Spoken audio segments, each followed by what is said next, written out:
അപ്പോൾ ശ്രദ്ധിക്കേണ്ട കാര്യം എന്താണെന്ന് വെച്ചാൽ കോർപ്പറേറ്റ് ഗവർണൻസ് ഡെഫിഷ്യൻസി എഴുതുന്ന സമയത്ത് ഇത് ക്ലയന്റിന്റെ പെർസ്പെക്റ്റീവിലാണ് എക്സ്പ്ലെയിൻ ചെയ്യേണ്ടത്. ബിക്കോസ് കോർപ്പറേറ്റ് ഗവർണൻസ് എന്ന് പറയുന്നത് കമ്പനിയുടെ റെസ്പോൺസിബിലിറ്റിയാണ്. ഒരു നല്ല ഒരു കോർപ്പറേറ്റ് ഗവർണൻസ് ബിൽഡ് ചെയ്യുക എന്നുള്ളത് കമ്പനിയുടെ റെസ്പോൺസിബിലിറ്റിയാണ്.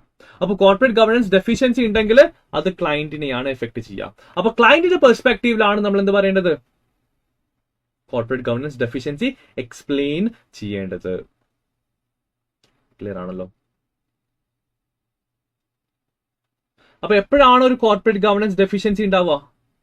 when there is a violation of corporate governance code. Corporate governance code violate ചെയ്യുമ്പോഴാണ്, company corporate governance code violate ചെയ്യുമ്പോഴാണ് എന്തുണ്ടാവുക?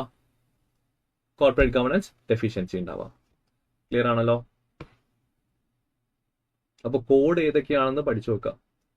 Clear? And what is recommendation? Recommendation എന്ന് പറയുന്നത് എന്ത് ചെയ്താൽ മതി? ഒരു കോഡ് സജസ്റ്റ് ചെയ്യുക. ഒരു കോഡ് സജസ്റ്റ് ചെയ്യുക ആൻഡ് സൊല്യൂഷൻ എന്ത് ചെയ്യുക? സജസ്റ്റ് ചെയ്യുക. ക്ലിയർ ആണല്ലോ?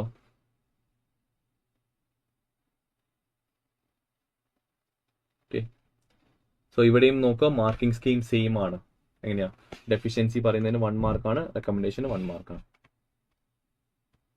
ഡെഫിഷ്യൻസി ഐഡന്റിഫൈ ചെയ്തതിന് 1/2 മാർക്ക് കിട്ടും, എക്സ്പ്ലെയിൻ ചെയ്യുന്നതിന് 1/2 മാർക്ക് കിട്ടും. എങ്ങനെ നമ്മൾ എക്സ്പ്ലെയിൻ ചെയ്യേണ്ടേ? എക്സ്പ്ലെയിൻ ചെയ്യേണ്ടതാ negative impact on the board or company. നിങ്ങൾ deficiency, corporate governance deficiency explain ചെയ്യുന്നത് എന്ത് പെർസ്പെക്റ്റീവിലാ? കമ്പനിയിലോ അല്ലെങ്കിൽ ബോർഡ് ഓഫ് ഡയറക്ടേഴ്സ് അല്ലെങ്കിൽ ബോർഡിനകത്ത് ഉണ്ടാകാൻ പോകുന്ന നെഗറ്റീവ് ഇമ്പാക്ട് ആണ് പറയേണ്ടത്. ക്ലിയർ ആണല്ലോ?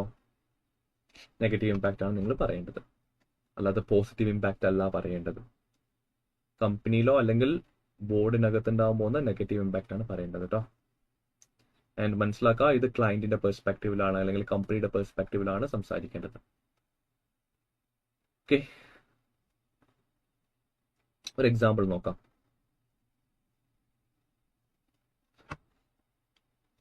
ഫോർ എക്സാമ്പിൾ, നമ്മുടെ ഡയറക്ടേഴ്സിന്റെ റെമ്യൂണറേഷന് ഡെഫിഷ്യൻസി ഇതാണ്. ഡയറക്ടേഴ്സിന്റെ റെമ്യൂണറേഷൻ സെറ്റ് ചെയ്യുന്ന ആരാണ്? ഫൈനാൻസ് ഡയറക്ടറാണ്. ഡെഫിഷ്യൻസി എന്താണ്? ഡയറക്ടേഴ്സിന്റെ റെമ്യൂണറേഷൻ, എല്ലാ ഡയറക്ടേഴ്സിന്റെയും റെമ്യൂണറേഷൻ സെറ്റ് ചെയ്യുന്ന ആരാണ്? Finance director. മനസ്സിലാക്കുക, ഇവിടെ ഡയറക്ടർ എന്ന് പറയുമ്പോൾ EDs ഉണ്ടാവും, NEDs ഉണ്ടാവും. ഇവർ രണ്ടുപേരും ഡയറക്ടേഴ്സ് ആണ്. ഇവർ രണ്ടുപേരുടെയും സാലറി സെറ്റ് ചെയ്യുന്ന ആരാണ്? ഫൈനാൻസ് ഡയറക്ടർ ആണ്. ഞാൻ മനസ്സിലാക്കുക, ഫൈനാൻസ് ഡയറക്ടർ എന്ന് പറയുന്നത് EDയിൽ വരുന്ന ഒരാളാണ്. അപ്പൊ EDs, NEDs ഇവരുടെ എല്ലാം റെമ്യൂണറേഷൻ സെറ്റ് ചെയ്യുന്ന ഫൈനാൻസ് ഡയറക്ടർ ആണ്. അപ്പൊ ഇങ്ങനെ സെറ്റ് ചെയ്ത് കഴിഞ്ഞാല് കമ്പനിക്കകത്ത് അല്ലെങ്കിൽ ബോർഡിനകത്ത് ഉണ്ടാകാൻ പോകുന്ന നെഗറ്റീവ് ഇമ്പാക്ട് എന്താണ്? എന്താ ഇമ്പാക്ട്? അയാളെന്ത് ചെയ്യും? ചിലവർക്ക് എന്ത് ചെയ്യും? ഹയർ പേയ്മെന്റ് സെറ്റ് ചെയ്യും. ചിലവർക്ക് എന്ത് ചെയ്യും? ദേഷ്യമുള്ളവരുടെയൊക്കെ എന്ത് ചെയ്യും? ലോവർ പേയ്മെന്റ് സെറ്റ് ചെയ്യും.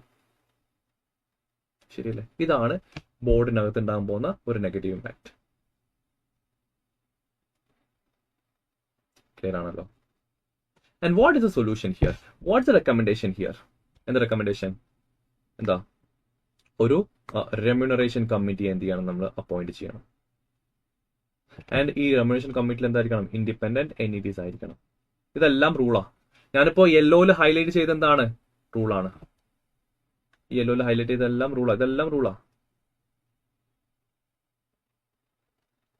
ആൻഡ് അടുത്തത് NEDs റെമ്യൂണറേഷൻ സെറ്റ് ചെയ്യേണ്ട ആരാണ്? ബോർഡാണ്. ഇതൊക്കെ റൂളാ.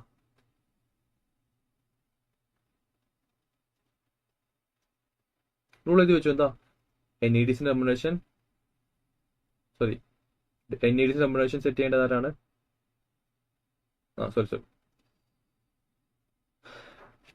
ലിസൺ, നമ്മളോട് എഴുതി വെച്ചു. എന്താണ്?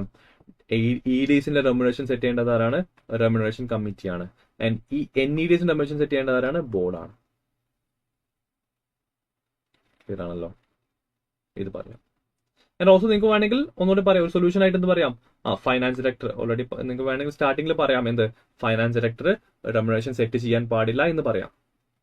അത് വേണമെന്നില്ല, ഇത് പറഞ്ഞാൽ മതി. ഇത് സൊല്യൂഷൻ ആയി, റൂളുമായി. ക്ലിയർ ആണല്ലോ? ഇങ്ങനെ പറയണം, അല്ലാതെ നമ്മൾ ഒരുപാട് ഡീറ്റെയിലിംഗ് കൊടുക്കുന്നതിനല്ല മാർക്കുള്ളത്. ശ്രദ്ധിക്കുക. ക്ലിയർ ആണല്ലോ? അപ്പോൾ ഇത് ചിലപ്പോൾ ചോദിച്ചേക്കാം. അപ്പോൾ ഞാൻ ഡിസ്കസ് ചെയ്യുന്നത് പാസ്റ്റ് പേപ്പേഴ്സിന്റെ ബേസിസിലാണ്. അപ്പോൾ ചിലപ്പോൾ ചോദിച്ചേക്കാം. സോ നമ്മൾ എന്തിനും റെഡി ആയിട്ട് പോകണം. എക്സാമിന് എന്ത് ചോദിച്ചാലും ഒരു കൈ നോക്കാം എന്നുള്ളൊരു കോൺഫിഡൻസിൽ നമ്മൾ പോകണം. അല്ലാതെ അയ്യോ ഞാനിത് പഠിച്ചില്ലല്ലോ, അയ്യോ ഇത് പേപ്പറിൽ ഇല്ലല്ലോ എന്ന് കണ്ടിട്ട് നമ്മൾ എന്ത് ചെയ്യാൻ പാടില്ല, ടെൻസ്ഡ് ആവാൻ പാടില്ല. എന്ത് ചോദിച്ചാലും അത് എഴുതും. കാരണം ഞാൻ സിലബസ് പഠിച്ചിട്ടുള്ള ഒരാളാണ്, ഞാൻ അത്യാവശ്യം ക്വസ്റ്റ്യൻസ് പ്രാക്ടീസ് ചെയ്തിട്ടുള്ള ഒരാളാണ്. അപ്പൊ എന്ത് ചോദിച്ചാലും ഒരു കൈ നോക്കാൻ പറ്റും എന്നുള്ളൊരു കോൺഫിഡൻസിൽ, ആ ഒരു ആത്മവിശ്വാസത്തിൽ എന്ത് ചെയ്യണം, വിശ്വാസത്തിൽ വേണം എന്ത് ചെയ്യാൻ എക്സാമിന് പോവാൻ. ക്ലിയർ ആണല്ലോ? ആൻഡ് ഫൈനലി ഒരു കാര്യം കൂടെ പറയട്ടെ. So this is based on time management. വളരെ ഇമ്പോർട്ടൻ്റ് ആണ്.